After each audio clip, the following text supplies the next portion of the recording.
Welcome to the Go Long podcast. Tyler Dunn here in the Substack Live universe. This was a crazy week 7 in the NFL from Thursday night. Joe Flacco and Aaron Rodgers trading haymakers. I guess it's something like what George Foreman in his post prime against who's another boxer that hung on a little too long. They all hang on a little too long, which makes me really want to see Tyson Fury in the ring again. He kind of got me back into boxing. Love Tyson Fury. Anyways, that was fun. I thought that was going to be a snoozer. Thursday night, 33-31, the Cincinnati Bengals kind of resurrect their season. Now they have every incentive to win in the short term to try to roll out a Super Bowl runway to Joe Burrow whenever he gets back from that turf toe late November, early December. So we started there.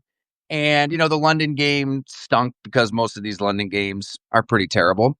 But man, there was a lot of great action on Sunday, right on into Monday night. Lions, Bucks, Texans, Seahawks. We can get into anything that you'd like. If you've got a question, if you're joining us here on Substack Live, just fire away and we can go back and forth. I have a column up at the site, golongtd.com right now on Ben Johnson being worth every penny for those Chicago Bears. The Bears, obviously a team that we explored at length before the season. Man, football is a game of inches, split seconds, whatever you want to say. I mean, they could have been 1-4 easily into this New Orleans Saints game at Soldier Field when you really look at it. In Las Vegas, Dante Thornton Jr. for the Raiders, a fourth-rounder rookie. He drops a low ball on 3rd and goal. Hell, you catch that, you score, you go up 2 scores. Vegas wins that game. They also missed a field goal at the end of it that could have won it. And then you fast forward to the Commanders. We all saw that game. Jane Daniels, who turns it on, looks incredible, just drops the ball, gives Chicago some life. They win both of those games. They beat a sad New Orleans Saints team, and they're 4-2. And look, you are what your record says you are. You've got to give this head coach credit because they seized the moment, right? I mean, they're forcing these turnovers. They've got 11-2 turnover differential the last 3 weeks. And when you watch the Bears play, it's not really all luck. I mean, yeah, Spencer Rattler is rattling around and, throwing up those backyard moon balls into no man's land. But a lot of these turnovers are the Bears doing. And so I get into this in the column. You can check it out on Substack and golongtd.com. But I think that, we tend to judge these first-year head coaches on a challenge gone wrong, clock issues, mismanaging the end of a half. And that stuff is real. Aaron Glenn is living it right now for the New York Jets. It's just, if you're watching Jets football right now, go see a doctor. Stop this podcast. Get yourself checked out because something's wrong. It's just an unwatchable product. That stuff's real. But I think really what we should be judging these first-year head coaches on more than anything is how clean is it and the staff that you hire. So many coaches, they hire awful assistants, and that affects your team in an abundance of ways, right? In ways you can't really even see on Sunday. You're not maximizing that personnel that you inherited. God, I'm just thinking here in Buffalo. Remember, when Sean McDermott takes over, he did a lot of good things to end that drought, but he's got like David Culley and Rick Dennison coaching his offense. So yeah, I mean, Patrick Mahomes might have been the apple of the owner's eye, and I think Patrick Mahomes is talented enough to figure shit out and become Patrick Mahomes. That being said, what happens to Patrick Mahomes with Rick Dennison and David Culley? I'm not quite sure. So that's where Ben Johnson, I think, maybe deserves the most credit. Look at this staff. He was able to poach some of those coaches from Detroit, but he also looked beyond Detroit, most notably to Dennis Allen, his defensive coordinator, who got the game ball in that just explosive scene in the locker room, which was really cool that the Bears shared. We did talk about the Bears sharing their video and their documentaries years past, and that's another conversation for another day. But that was a cool scene, and you can see that the impact that Dennis Allen is having when you've got players just punching at the ball nonstop. The DBs are turning themselves into wide receivers on the back end. That's the foundation for why they're winning these games. And they were 4-2 last year, right? They were here before, and then everything fell apart. So I think that's what's interesting, too. When you listen to Ben Johnson talk, he's encouraged.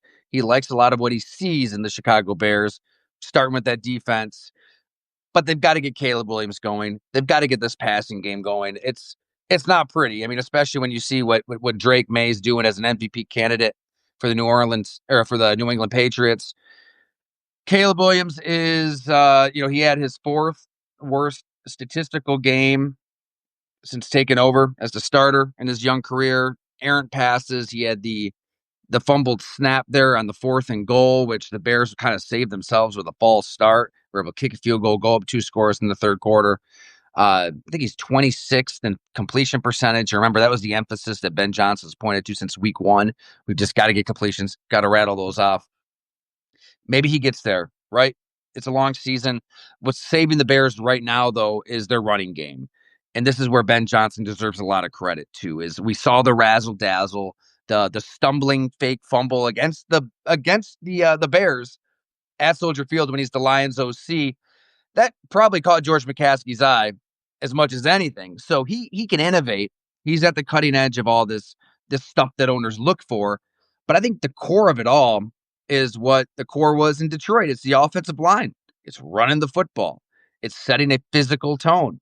And you can laugh at it all you want. There were teams that laughed at Dan Campbell or didn't take Dan Campbell serious when he interviewed jobs, and got a story on the site on that as well. As long as there's blocking and tackling, as long as this remains football, like you've got to move one human being against his will.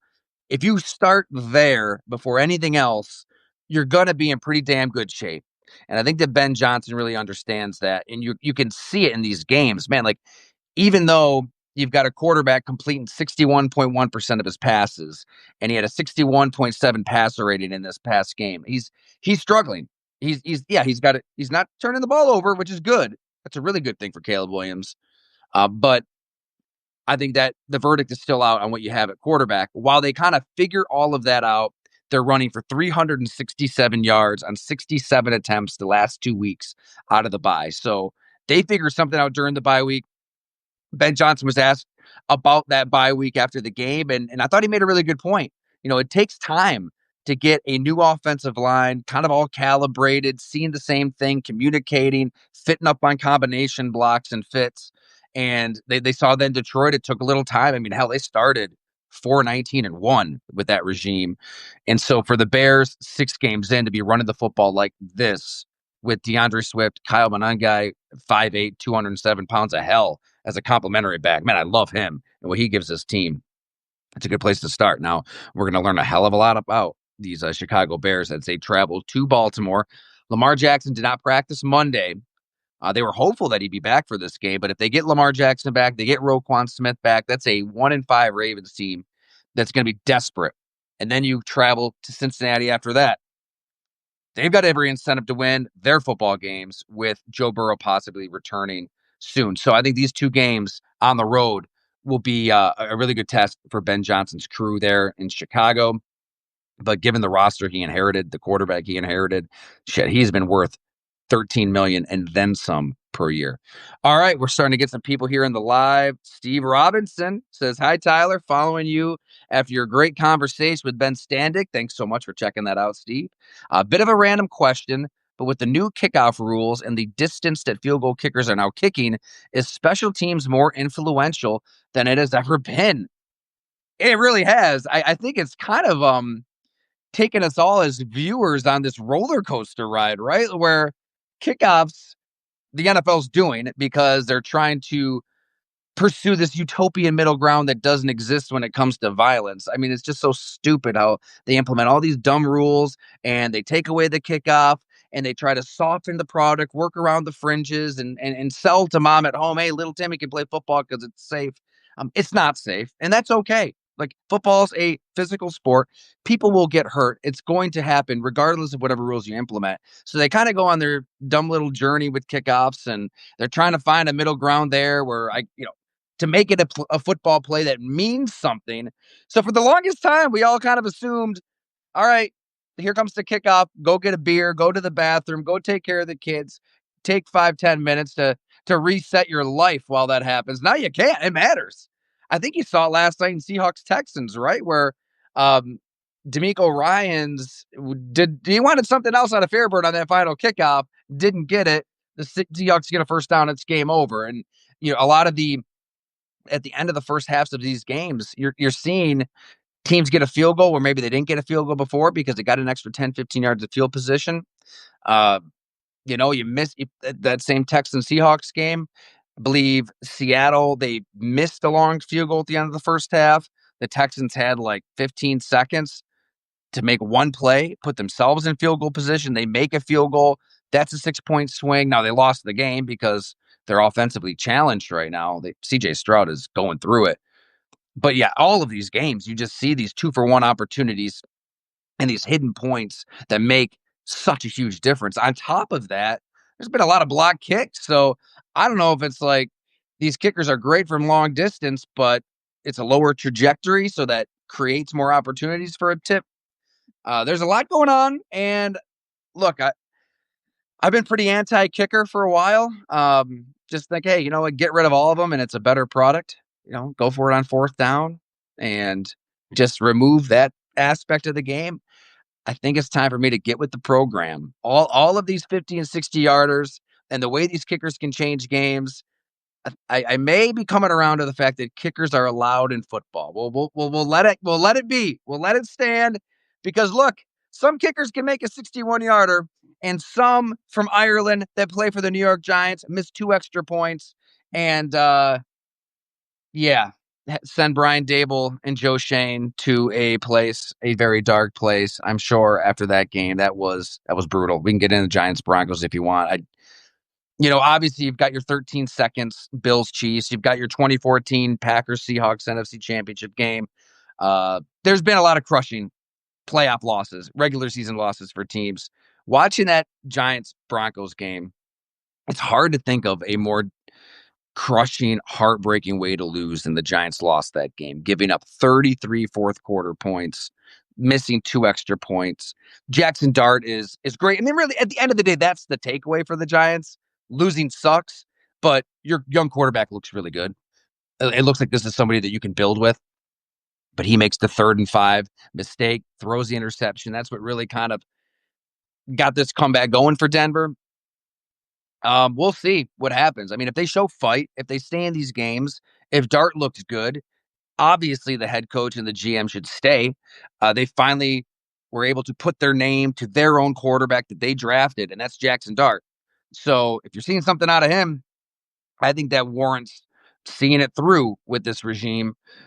That was ugly, though. Right down to Bo Nix's 2 completions to get them into field goal range at the end of that one after the second missed extra point that would have put you up 3. So now a field goal wins it for Denver. New York's dropping 8 into coverage. You heard Brian Burns on that James Palmer video after the game lose his mind. Yeah, I think that this is where you can lose locker rooms. This is where you can lose players. It'll be really interesting to see what kind of fight they have from here on out. All right, we've got some more questions in here. Tim, our resident Carolina Panthers expert. Oh, let me see if I can pull this up. He says it stinks that Bryce Young got the high ankle sprain. I know, man. Bills Panthers should be a good one regardless. Hint to Dave Canales. Rico runs early and often. Yeah, I mean, it was Panthers Jets. It was another one of those games you don't really want to subject yourself to, but I did watch a little bit of it. I'm sure you saw all of it, Tim. I like that touchdown that Bryce Young threw, right? He kind of manipulated the pocket. I think he rolled left, a little sidearm sling through a tight window. He's shown enough, right? And that's the big question. What is that special quality that Bryce Young has when you're not big and you're not athletic? There's nothing athletically or physical about you that pops, that's different, that helps you maybe make a play when you're just not 6'4", 220 and can stand in the pocket like a Jared Goff. I think that was it, right? That was a little improvisation. He was able to kind of see that with his peripheral vision. And the Panthers have a good thing going. And now he's got the ankle injury. So that's a major bummer for the Panthers. Andy Dalton, hey, I guess this is why you pay up for a backup. In theory, he should win you a game or two. He's had some encouraging spot duty in the past, and now he's playing the team that he helped end its 17-year playoff drought in the Buffalo Bills at home. I don't know why in my head I was thinking this game was in Orchard Park. You're right. It's in Charlotte. So it probably is going to be closer than absolutely closer than we thought it would be back when the schedule was announced, because the Bills, I've got a podcast with Jay Skursky live. If you want to check that out, we spent an hour trying to go through all of their issues. They've got problems on offense. They've got problems on defense. Josh Allen doesn't look like himself. The play calling on both sides of the ball leaves a lot to be desired. They've got injuries on top of everything. This has got to be a get right back game for him with Wade Drake May and the Patriots. Look, I think it's close. I think it comes down to the wire. And hey, we'll see if Andy Dalton has a few more tricks up his sleeve. Oh, all sports books. As an Irishman, Jude misses really hurt. I'm sorry, man. You know, my grandpa, he goes out to Ireland. Well, he's 97 now, so his trips are a little few and far between. But he'd go out there. He'd always tell me those Gaelic football stories. He'd get to the matches, and I think that's what he played, right? Uh, so you see a leg, you see some leg power. Oh, yeah, James Schwartz makes a good point. He missed kicks at Rutgers, too. He says, as soon as Banks came in for Adebo, I knew it was over. Denver picked on him constantly. Man, I don't know where the Giants go from here. What a win that would have been to get to 3-4 with the Eagles again after you just kicked the snot out of them, which could get you to 4-4. And now you're thinking we might have a shot to win this division with the way it's shaping up. That is probably the most disheartening loss of the Dable Shane era for the Giants, because you did everything right. You're in total control for 3+ quarters. Total control, command. The defense looks awesome, right? Brian Burns is creating pressure. You've got Dexter Lawrence in the middle of everything there. Bobby Okereke. But, James, as you point out, there's a few holes there in the secondary. You give Bo Nix an opening. He's been doing this in the fourth quarter his entire young career here, and they took advantage of it. All right. And James believes that 2-6 is incoming. Well, we'll see. Elsewhere throughout the NFL, I think that Detroit, and we'll get into the NFC North with Bob McGinn later today on that show. I think they really did assert themselves as the best team in the NFC, maybe the best team in the entire NFL, to be able to defensively shut down Baker Mayfield and the Bucs when you're just decimated. I mean, they've got players out there that I'm sure a lot of us have never even heard of before. It's similar to last year where they were kind of hanging on for dear life to get that number 1 seed, win 15 games. But as opposed to that, it wasn't just like trying to get a stop to, 2 or 3 stops in the game to win 38-35. They physically took it to Baker Mayfield. It was relentless with the pass rush. Al-Quiddy Muhammad and the gang up there, Aiden Hutchinson at a ton of pressure. Yeah, the Lions are legit. Jahmyr Gibbs, it's laughable to think what the reaction was to that draft pick a few years back. My God, they take a running back 12th overall. Everyone loses their minds. Oh, you can't do that. You can't draft a running back. Look, they've got a vision. They know what they're looking for in a player. Casey Rogers, the D-line coach, he's new there this past spring. We sat down for that Muhammad story. He said what really stood out to him, and he's been around the NFL for a couple of decades. He's never seen this before in player acquisition, whether it's the draft or free agency, but mainly the draft. They're not necessarily just, it's kind of hard to describe. Yeah, they've got their best available players. All the scouts do all their work. All the coaches do all their work, but it's more so through the lens of who fits what we want to be, more so than any other team. Like when it comes to mental acuity, temperament, physicality, how somebody is wired, in addition to just what you see on tape. They know exactly what they're looking for DNA wise. So 4 years into this regime, they can just plug and play. And you look at their drafts, man, they're drafting players that fit exactly what Dan Campbell wants offensively, defensively. So yeah, they lost both coordinators, and it made a lot of noise when they got thumped by Green Bay week 1. But it just goes to show that you can't take week 1 serious ever. I mean, we see it every season. Week 1 lies, and Denver, they were able to just keep this train moving because it starts with Dan Campbell. Okay, Mike Vrabel, he got his revenge on the Tennessee Titans. Still have no clue what ownership is thinking there. We don't talk nearly enough about the Titans and how awfully they're run. To have a coach like Mike Vrabel and to let him go. The order of operations was all out of whack. I was told that Mike Vrabel never could get past the fact that they hired Rand Carthon. He did not want to really work with him, it seems, as GM, or they definitely were not in sync. And yeah, I mean, that's a problem.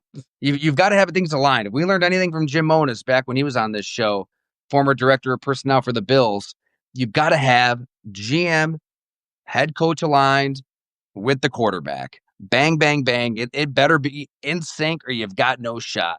Because when it's the fan, you're going to be in trouble. And now New England, they have that all. 31-13. Drake May was 19-21. He is the first quarterback since Tom Brady to string together 3 games of 75+% completion and 2 touchdowns. So that means you're completing a lot of balls and you're putting the ball in the end zone. Tom Brady, the last one to do it, he had 4 straight games, and that was in 2007 when they lit the NFL on fire and nearly went undefeated. With Baker Mayfield taking a step back against the Lions, we're going to hear that MVP chatter, as we should, with Drake May now. Hey, I kind of like Cleveland. I get it. Browns, Dolphins. We probably should only spend about 17.2 seconds discussing this game between 1 and 5 teams. I don't know. I like their draft. I think that between base and remember when we talked back the night of the draft, I think I was ripping the Browns for letting Travis Hunter get away. I was buying into all the Travis Hunter hype as a generational player, two-way, but more so as a receiver who can break games open. He had a touchdown against the Rams. Other than that, Travis Hunter has been very average. Ashton Genty has been very average. And the Browns saw an opportunity in that trade with James Gladstone of the Jags to move down just a few slots, pick up a future first, accrue picks. And now you're seeing Mason Graham, Carson Schlesinger, Harold Fannin Jr., and most of all, Quinton Junkins at running back become the core, the nucleus of a young team. They got to figure quarterback out. That's been the evergreen issue for the Browns. And we'll see what Dylan Gabriel is. It's very rare for a quarterback drafted where he was drafted 3rd round or lower to stick. You almost never see it. Russell Wilson, Dak Prescott, Brock Purdy, Tom Brady. The list is very short. But just look, if you're not getting Cam Ward and that's the quarterback you wanted, I think that's what they were hoping for. The Titans take Cam Ward, then you just push the rock down to the road. Don't force the issue at quarterback financially and get caught up into a bad contract or a bad trade or a bad pick. Now, they probably could have done without the Shedeur Sanders drama. That's been something every week, it seems. But see what you have in a quarterback who is insanely decorated in college. I mean, the numbers that Gabriel put up there off the charts. Hey, maybe he shows you something this year. Maybe he doesn't. In the meantime, you're loading up on picks, loading up on young players that you believe in. Andrew Berry is catching a lot of hell for that Joe Flacco trade, most notably from Mike Tomlin. Couldn't believe that he would trade a quarterback in the division. I get that. But I think it was pretty clear that Flacco and this team, with where they're at this point, wasn't a good fit. And I get wanting to look at the young quarterback and look, they 31-6. One team, the Browns, clearly was not quitting on their head coach and Kevin Stefanski. One team, the Dolphins, cannot say that. The Dolphins are in a world of hurt right now. I watched that Mike McDaniel press conference afterward. It was sad. He just looks defeated. This looks like a team going nowhere. They've got all the money tied up into Tua Tagovailoa, who's calling out teammates, who then has to walk back those comments, who then goes out there and throws 3 picks, who then Mike McDaniel stands by. But then Mike McDaniel says, yeah, we're sticking with Tua. Let's hope he doesn't throw 10 picks. I'm paraphrasing, but that's basically what he said. It's bizarre. It's strange. It's too bad. Not too long ago, we thought the Miami Dolphins were setting the tone for offensive football. In this day and age, the stuff that they were doing schematically, nobody else was doing. And you've got speed all over the field. And then they double down on that speed with their picks and with their moves. And I mean, they had Vic Fangio in-house. They let him get away because he didn't vibe with the players. I'm not sure where Miami turns, but it doesn't seem like it's going to get better. It seems like it's going to get a hell of a lot worse before it gets better for the Miami Dolphins. All right. Again, if you got any questions, just we can talk it through right here on the Substack Live. I've gotten some emails on Philadelphia. Are the Eagles back? Man, talk about teams in disarray. They were winning games and in disarray with offensively how little they've been able to do. I mean, Saquon Barkley averaging less than 3 yards a carry. A.J. Brown, it's not even cryptic, calling out the play calling and the quarterback and not being involved. This felt like the Eagles are back in this 28-22 win over the Vikings on the road. Against the Brian Flores defense. Jalen Hurts averages 14.2 yards per pass attempt. He's throwing it deep to his two top guys. A.J. Brown, Devontae Smith, both go over 100. This has got to be the formula. I mean, we saw it last year. Football isn't that complicated. I mean, really, here we were talking about Mike McDaniel making football complex and complicated and teams not being able to keep up. Maybe that's the lesson to take. Football isn't complicated. Look at the Eagles and how they went to the Super Bowl and won it with the best roster in football. And our friend All Sportsbooks makes a good point. 1 or 2 injuries to the O-line is killing the Eagles. That's 100% true. They've been banged up there. With Landon Dickerson, maybe the best guard in football, has been nicked up. But look, teams are going to sell out on Saquon Barkley, as they should. He would have set the rushing record if he played that last game. And if teams are selling out and they're bringing people into the box, you've got to be able to make them pay over the top. And you've got 2 of the best wide receivers in football. It doesn't have to be overly complicated. Maybe you use the middle of the field a little bit. I mean, to be a little less predictable, you've got to show something over there. But you're going to have those one-on-one matchups. Hurts has to make them pay. He made the Vikings pay. And now teams are going to look at that film and say, okay, we can sell out for Saquon Barkley. Look, he had 44 yards on 18 carries against the Vikes. He couldn't do anything. His longest run was 9 yards. Hurts is going to make you pay. All he does is win. He's been doing this forever. He's a 2-time Super Bowl participant. He's the reigning Super Bowl MVP. We got to put some respect on his name. And this was a huge, huge moment for him. Man, what did the Vikings do? J.J. McCarthy, Carson Wentz. I get it. He's an emergency quarterback. So if he was fully healthy, he would be practicing. And they've been careful with his practice participation. So I'm not going to go to the lengths of some and say they're trying to hide J.J. McCarthy behind an injury designation. But there definitely has to be something to, okay, let's see if Carson Wentz is Baker Mayfield, Sam Darnold. We can't really say Geno Smith anymore, right? In terms of quarterback resurrection, because there was some good there. He threw for 313 yards, but 2 killer picks. Really the reason Minnesota wasn't able to keep up in this one.